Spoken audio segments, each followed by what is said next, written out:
Hello guys, welcome back to our channel. ఈరోజు మనతో ఉన్నారు amphi certified mutual fund distributor అయిన పిఎస్ చంద్రశేఖర్ గారు. ముఖ్యంగా మ్యూచువల్ ఫండ్స్లో ఇన్వెస్ట్మెంట్ అనేది ట్యాక్స్ సేవింగ్కి ఉపయోగపడుతుందా? ట్యాక్స్ సేవ్ చేయాలనుకునే వాళ్ళు మ్యూచువల్ ఫండ్స్లో ఇన్వెస్ట్ చేయడం ద్వారా ఆ బెనిఫిట్స్ని పొందే ఛాన్సెస్ ఉన్నాయా? తెలుసుకుందాం ఈరోజు ఎపిసోడ్లో. నమస్కారం సార్. నమస్తే అండి. సార్, కొన్ని మ్యూచువల్ ఫండ్స్లో ఉన్న ఫండ్స్ ఏవైతే ఉంటాయో ఈఎల్ఎస్ఎస్ అని వింటూ ఉంటాం చాలామంది.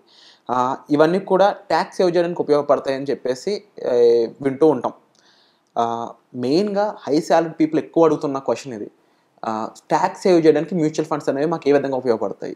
కరెక్ట్ అండి. ఇప్పుడు ట్యాక్స్ గురించి మాట్లాడుకుందాం సార్. జనరల్గా అంటే ప్రతి ఒక్కరు ఎవరికైతే ఈ ట్యాక్స్ పడుతూ ఉంటుందో ట్యాక్స్ బ్రాకెట్ నుంచి బయటకు వచ్చి ఎక్కడైతే ట్యాక్స్ అప్లికబుల్ ఉంటుందో వాళ్ళు ఎలా చేస్తారు జనరల్గా చేసే ప్రయత్నాలు ఏంటంటే సార్, ఈ పీపీఎఫ్లా కట్టడం, లేకపోతే హెల్త్ ఇన్సూరెన్స్, టర్మ్ ఇన్సూరెన్స్ తీసుకోవడం, లేదంటే ఈ హెచ్ఆర్ఏ చూపించుకోవడం, తర్వాత ఈ ఎల్ఐసి పాలసీస్ ఏదైనా తీసుకోవడం, endowment policies, NPS national pension scheme తీసుకోవడం, లేకపోతే పిల్లలు చదువులకి ఇంత ఫీజు కట్టాము, ఇంత స్టడీస్కి చూపించుకోవడం, ఇవన్నీ చూపించుకుని చేసుకునేవారు ముందు.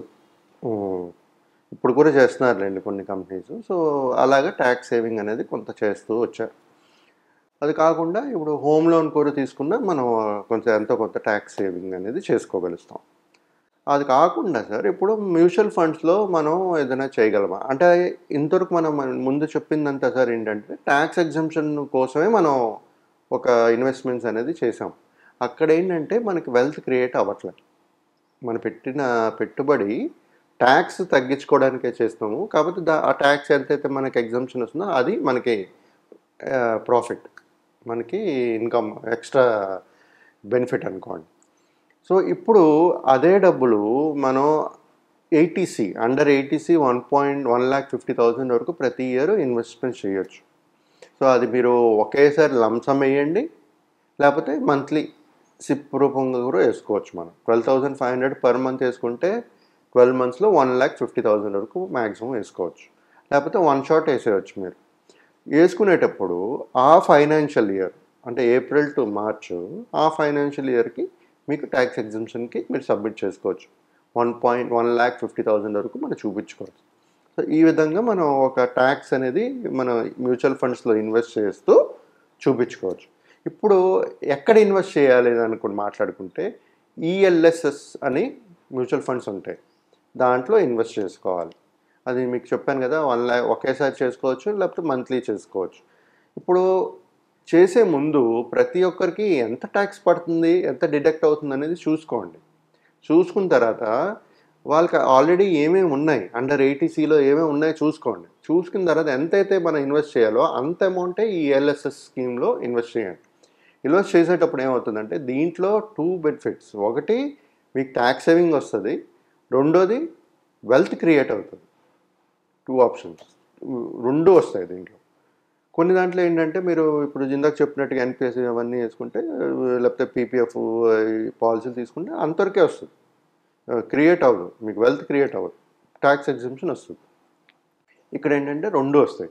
కాకపోతే ఇక్కడ డిసడ్వాంటేజ్ అనొచ్చు, అడ్వాంటేజ్ అనొచ్చు. నాకైతే అడ్వాంటేజ్, జనాలకైతే డిసడ్వాంటేజ్ అనిపిస్తుంది. ఎందుకంటే ఒకసారి ఇన్వెస్ట్ చేసిన తర్వాత 3 years లాకింగ్ పీరియడ్ ఉంటుంది. 3 years వరకు తీయలేరు డబ్బులు. మ్యూచువల్ ఫండ్స్ ఎప్పుడు చెప్తూ ఉంటాం కదా మేము, 7 సంవత్సరాలు మినిమం పైనే ఉండాలని.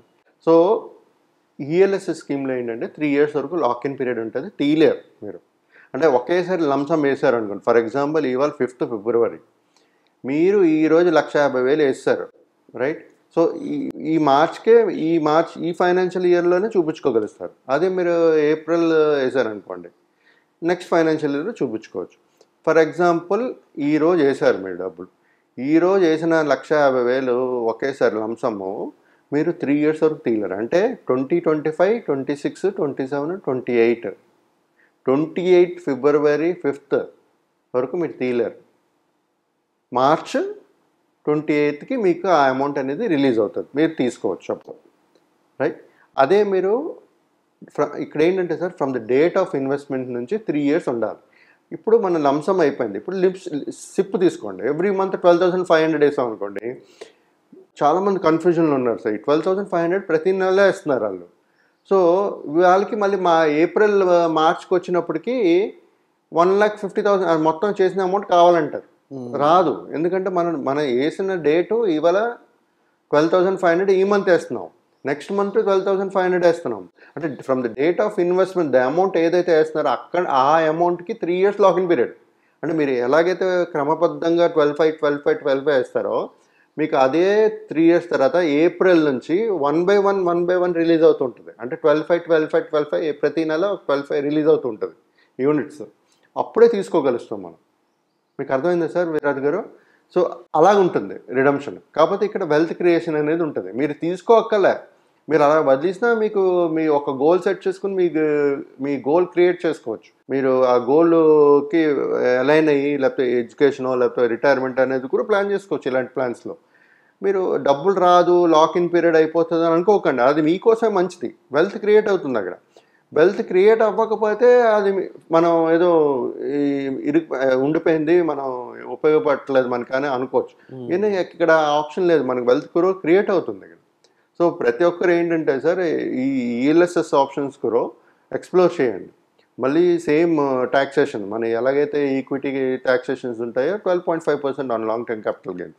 బట్ ఎలాగో 3 years వరకు తీయలేరు, లాంగ్ టర్మ్ క్యాపిటల్ గెయిన్స్ ఒకటే పడేది మీకు.